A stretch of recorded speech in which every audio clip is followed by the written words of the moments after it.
दोस्तों, विज्ञान के 50 महत्वपूर्ण प्रश्नों को पढ़ना शुरू करते हैं। हमारे रेलवे के एग्ज़ाम के लिए बहुत ही ज़रूरी है, तो एग्ज़ाम देने से पहले इन सेट्स को ज़रूर एक बार पढ़ लें। विज्ञान अभ्यास सेट 7। प्रश्न 1, हास्य गैस क्या है? Right answer option D, nitrous oxide. इसे हास्य गैस कहा जाता है। नाइट्रस ऑक्साइड हंसने वाली गैस है। इसका उपयोग शल्य चिकित्सा के दौरान एनेस्थीसिया के रूप में किया जाता है। नाइट्रस ऑक्साइड का रासायनिक सूत्र है N2O। हास्य गैस है ये। प्रश्न 2, जल की अस्थायी कठोरता का क्या कारण है? राइट आंसर बी, कैल्शियम तथा मैग्नीशियम के क्लोराइड और सल्फेट। जल की अस्थायी कठोरता को उबालकर नहीं दूर कर सकते, इसलिए इसमें सोडियम कार्बोनेट यानी धोवन सोडा डालकर हटाया जाता है। प्रश्न 3, सबसे लंबा जीवित वृक्ष कौन सा है? राइट आंसर ऑप्शन बी हो जाएगा, सिकोया। सबसे लंबा जीवित वृक्ष है। सिकोया दुनिया का सबसे लंबा जीवित वृक्ष है, जो मुख्य रूप से कैलिफोर्निया यानी USA में पाया जाता है। सिकोया के बारे में एक और चीज़ याद रखिएगा दोस्तों कि ये अनावृत बीजी पौधा है। अनावृत बीजी पौधा है सिकोया, और सबसे लंबा वृक्ष तो है ही। प्रश्न 4, न्यूजीलैंड में पाया जाने वाला उड्डयनहीन यानी फ्लाइटलेस पक्षी कौन सा है जो उड़ नहीं सकता है? तो ये कीवी है दोस्तों। कीवी न्यूजीलैंड का राष्ट्रीय पक्षी है और ये उड़ नहीं सकता है। प्रश्न 5, जीवन चक्र की दृष्टि से पौधों का महत्वपूर्ण अंग कौन सा है? पुष्प हो जाएगा दोस्तों, क्योंकि पुष्प से ही उसमें प्रजनन अंग बनता है और जिससे बीज व फल बनते हैं, जिससे पौधे का जीवन चक्र जारी है। अगर फूल ही नहीं रहेगा तो पौधा धीरे धीरे खत्म हो जाएगा, इसलिए पौधे का सबसे महत्वपूर्ण अंग पुष्प यानी फूल है। प्रश्न 6, एस्प्रिन क्या है? एस्प्रिन दवाई है, एंटीपिरेटिक दवाई है। इससे क्या होता है, हमारा जो बुखार है वो कम होता है और सिर दर्द में काम देता है एस्प्रिन दवाई। प्रश्न 7, रेडियोधर्मी पदार्थ का क्या उत्सर्जित करता है? रेडियोधर्मी पदार्थ क्या उत्सर्जित करता है? राइट आंसर होगा उपयुक्त सभी। अल्फा कण, बीटा कण, गामा कण तीनों को उत्सर्जित करता है रेडियोधर्मी पदार्थ। प्रश्न 8, डॉल्फिन किस वर्ग में वर्गीकृत किए जाते हैं? स्तनी में। डॉल्फिन को स्तनी वर्ग में रखा गया है। प्रश्न 9, जब हम बकरी या भेड़ का मांस खाते हैं तब हम क्या कहलाते हैं? द्वितीयक उपभोक्ता, क्योंकि हम तो रोटी सब्जी भी खाएंगे, सिर्फ मांस तो खाएंगे नहीं। और जो दोनों चीज़ खाता है, शाकाहारी और मांसाहारी, उसको कहा जाता है द्वितीयक उपभोक्ता। एक मिनट दोस्तों, बकरी भेड़ प्राथमिक उपभोक्ता होते हैं, इसलिए इनका मांस खाने वाले मांसाहारी को शर्वा मनुष्य या द्वितीयक उपभोक्ता की श्रेणी में रखा जाता है। प्रश्न 10, समय का मात्रक कौन सा नहीं है? ये परीक्षा में बार बार पूछा जाता है दोस्तों। इसका राइट आंसर होगा प्रकाश वर्ष, क्योंकि बच्चे बहुत सारे वर्ष देख के कंफ्यूज होते हैं, इसलिए पूछा जाता है। तो समय का मात्रक प्रकाश वर्ष नहीं है। प्रकाश वर्ष दूरी का मात्रक है। एक वर्ष में प्रकाश द्वारा तय की गई दूरी ये होता है 9.46 गुने 10⁻15 मीटर के बराबर एक प्रकाश वर्ष दूरी का मात्रक है। प्रश्न 11, अति सूक्ष्म मापन के लिए कौन सा उपकरण प्रयुक्त किया जाता है? Vernier caliper. वर्नियर कैलिपर का उपयोग बहुत छोटी दूरी मापने के लिए किया जाता है। प्रश्न 12, ये मिलान करने वाला है दोस्तों। त्वरण, बल, कृत कार्य और आवेग का मात्रक से मिलान करना है। राइट आंसर डी हो जाएगा। त्वरण का जो मात्रक है मीटर प्रति सेकेंड स्क्वायर है। बल का मात्रक है न्यूटन। कार्य का मात्रक है जूल और आवेग का मात्रक है न्यूटन सेकेंड। प्रश्न 13, जब किसी पिंड की गति दुगनी कर दी जाती है तो क्या होता है? उसका संवेग भी दुगना हो जाएगा। Right answer B. प्रश्न 14, कार के स्टीयरिंग में क्या शामिल है? दो बल जो अलग अलग रेखाओं पर तथा विपरीत दिशा में कार्य करते हैं स्टीयरिंग में। प्रश्न 15, पिंड का भार कहाँ शून्य नहीं होगा? घर्षणहीन सतह पे। भार W बराबर mg होता है, गुरुत्वीय त्वरण g पर निर्भर करता है। घर्षणहीन सतह पर g का मान शून्य नहीं होता है, अतः वहाँ भार भी शून्य नहीं होगा। प्रश्न 16, कौन सा नियम बल की प्रकृति यानी नेचर को बताता है? न्यूटन का तृतीय नियम। ये बल की प्रकृति को बताता है कि बल जो है प्रत्येक क्रिया के बराबर और विपरीत दिशा में होता है। प्रश्न 17, किसी पदार्थ का वह केंद्र जहां उसका संपूर्ण भार प्रभावी होता है उसको कहते हैं गुरुत्वीय केंद्र। प्रश्न 18, एक ठोस वस्तु को द्रव में पूर्णतः डुबाया जाता है तो भार कम प्रतीत होता है। वस्तु का ऊर्ध्वबल किस पर निर्भर करता है? द्रव्य के घनत्व पर। आर्किमिडीज के सिद्धांत अनुसार उत्प्लावन बल विस्थापित द्रव के घनत्व और विस्थापित आयतन पर निर्भर करता है, न कि ठोस के घनत्व पर। प्रश्न 19, ठंडे प्रदेशों में जहां तापमान 0 डिग्री तक चला जाता है वहां किसान खेतों को पानी से क्यों भर देता है? अपनी फसलों के नुकसान से बचाने के लिए। क्योंकि पानी की विशिष्ट ऊष्मा अधिक होती है, इसलिए पानी बहुत देर से ठंडा होता है। प्रश्न 20, ठंडे देशों में कार रेडिएटरों में पानी के साथ एथिलीन ग्लाइकोल क्यों मिलाया जाता है? राइट आंसर ऑप्शन सी, हिमांक के अवनयन में। एथिलीन ग्लाइकोल जल के हिमांक को 0 डिग्री से काफ़ी नीचे कर देता है, जिससे ठंडे प्रदेशों में रेडिएटर का पानी जमता नहीं है। प्रश्न 21, 1 ग्राम ईंधन को जलने से मुक्त ऊष्मा को क्या कहा जाता है?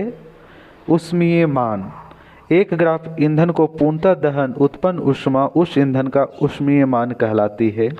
हाइड्रोजन का ऊष्मीय मान सबसे अधिक होता है। प्रश्न 22, मोटर वाहन में पीछे का दृश्य देखने के लिए दर्पण कैसा प्रयुक्त होता है? उत्तल दर्पण। वाहनों में उत्तल दर्पण का उपयोग रियर व्यू मिरर के रूप में होता है, क्योंकि यह बड़े क्षेत्र का सीधा और छोटा प्रतिबिंब बनाता है। प्रश्न 23, आकाश का नीला रंग किसके कारण होता है? प्रकिरणन के कारण। आकाश नीला किसके कारण होता है? प्रकिरणन के कारण। प्रकाश का रंग किसके द्वारा निश्चित किया जाता है? तरंगदैर्घ्य के द्वारा। प्रकाश का रंग उसके तरंगदैर्घ्य पर निर्भर करता है। लाल रंग का तरंगदैर्घ्य सबसे अधिक होता है और बैंगनी रंग का तरंगदैर्घ्य सबसे कम होता है। प्रश्न 25, प्रतिध्वनि सुनने का क्या कारण है? ध्वनि का परावर्तन। इसी कारण से हम प्रतिध्वनि यानी इको सुनते हैं।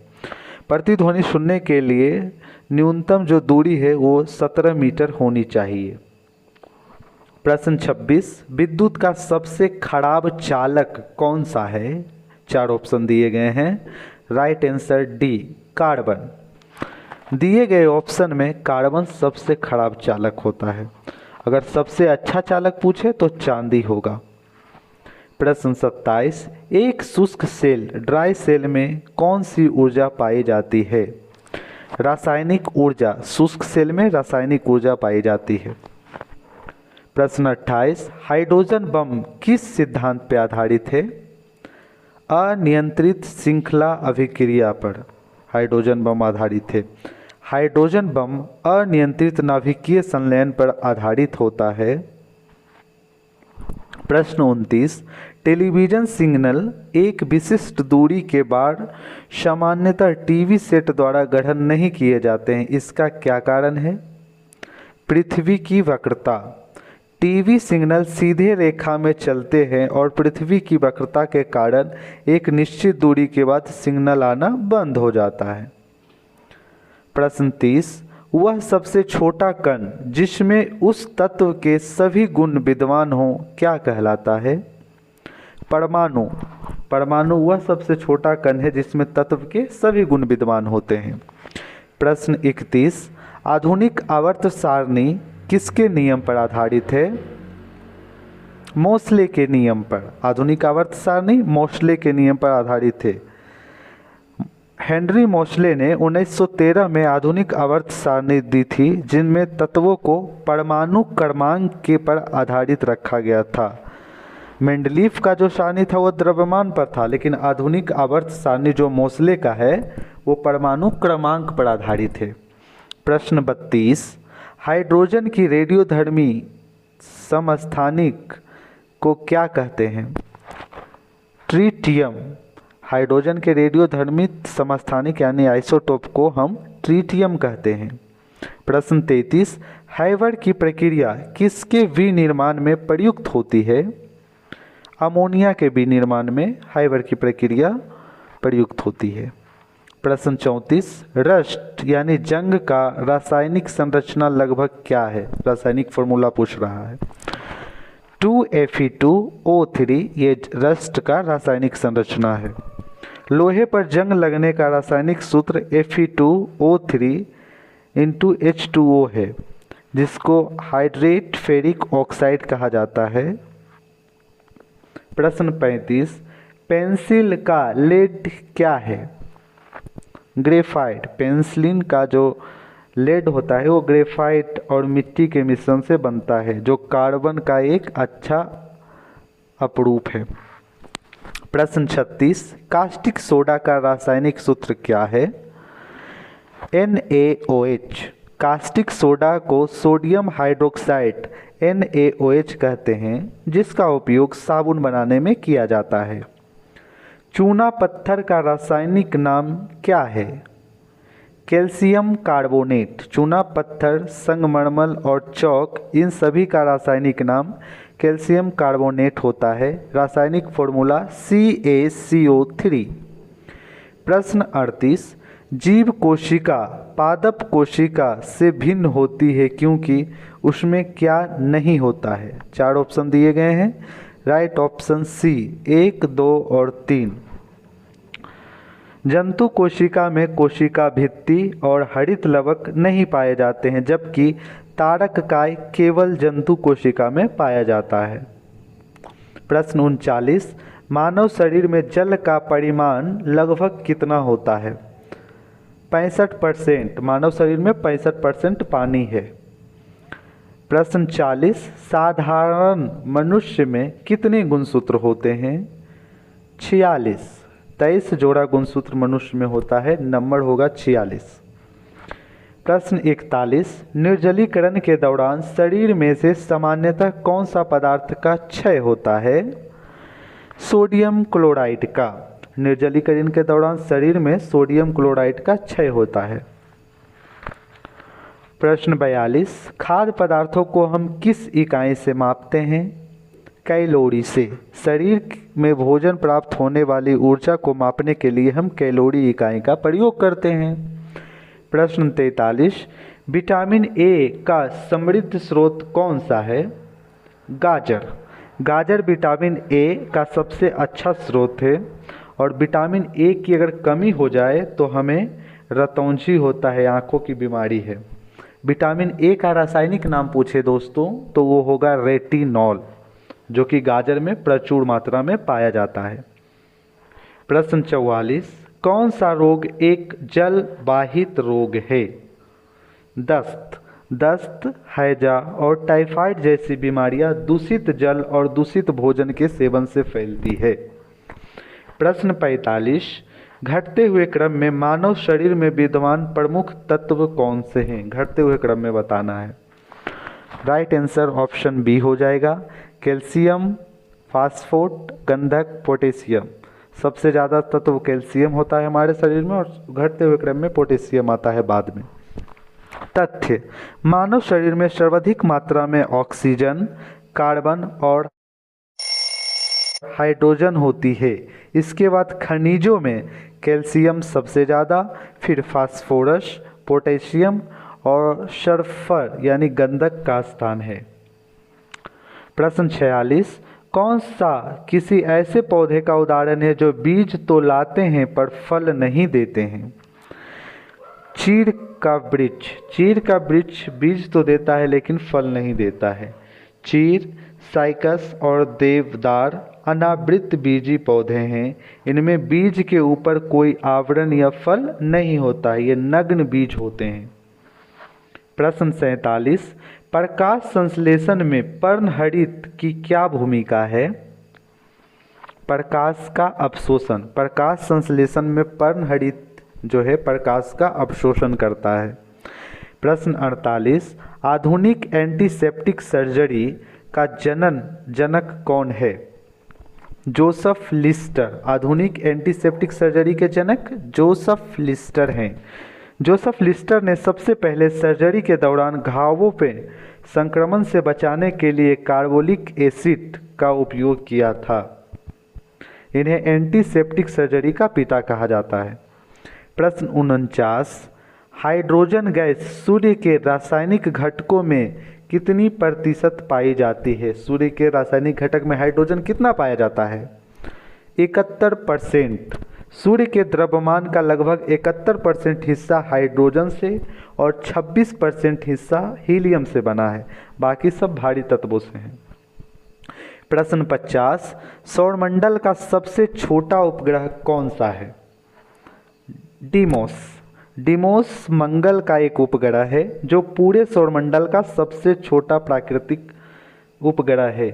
मंगल का दूसरे उपग्रह का नाम है फोबोस। तो आज के लिए इतना ही दोस्तों। कमेंट करके ज़रूर बताइए कि आपको 50 प्रश्नों में से कितने प्रश्न आते थे। पीडीएफ के लिए हमारे टेलीग्राम से ज़रूर जुड़ जाइए और वीडियो को प्लीज़ लाइक, सब्सक्राइब और शेयर कर दीजिए दोस्तों। धन्यवाद।